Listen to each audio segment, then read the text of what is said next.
ولی کم کم من فتوای پیشینم با گشته سمیدونین و اولا دیگه میگفتن با دیگه گفتیستن ولی اولا میگفتن که بابای دوملو اینمی زن میزد این از زنک مرا حقارت کرده من دیگه اون طرف رو فکر نمیکنم چی گفته خیلی نمتری گفته اینا میگه مسد اینا و چت و تت و فلان دیگه خیلی در را ما میگرفتیم میگه بچه خیلی گوشه که این نمیشود انا آزیم میگیم که برای چی گفتن میگه خیلی هم مقصد حقارت کرده که همین مردک هم حقارت کرد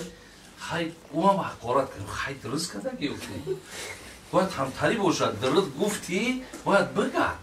این خیلی نمیشه که او هم تا خب کنه و تا همین بیخته هم بگیری گفته این بچه ها این خیلی نمیشه که اصلا باید به چیز ما راه نتیم برادره این شد زیبنده زندگی ما نیست بخدا دهنی ما باید این حرفا را باید جور نداشته باشیم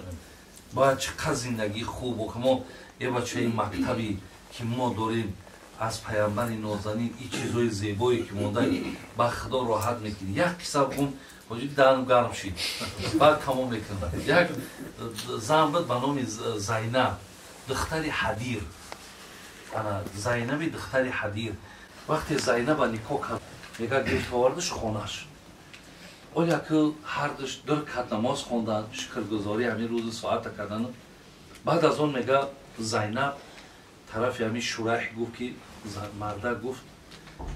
مرا گفت به یک خانه آوردی که من به نظام خاندان شما هیچی معلومات ندارم من خودم گفت پر اخلاق تا خاراکتر تا نمیدونم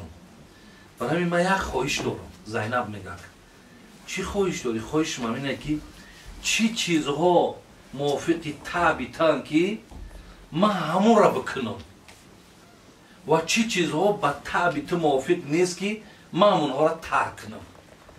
تا من میخوام که دایم ریزاگی دلیت را به دست بگیرم برادر از میگه وقتی شورای ای را شنید ای گفت الله مهربان شکر که انشاءالله بهترینش مرا داده خدا مهربان مرا داده است در حال میگه در برابر زینب گفت من الله را اول سپاسگزاری میکنم که این چه حرفای خوبی بود که از دهن تو برآمد و اینقدر مرا مقصد تو بسیار خرسند کردی ولی گفت من یک گپ به شما میگم اول میگه گفت چیزای تاب و بی تاب همش گفت داده شد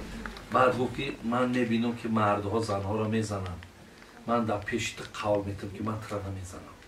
من میبینم که مردها زنها را دشنام میکنن من قول میکنم که ترا من دشنام نمیکنم زیرا گفت من این مناسبت و این کلمه را که شنیدم من از تو بسیار بسیار گمانی نیک پیدا کردم برای همین برادرای عزیز و گرامی همین زندگی ها در ابتدا بود در ابتدا هم خیلی زندگی ها بود هم طریق پیمان هم طریق قول ها بود برای همین خدا کنه که دادر از همین زندگی شما هم زندگی یک دیگر فهمی باشه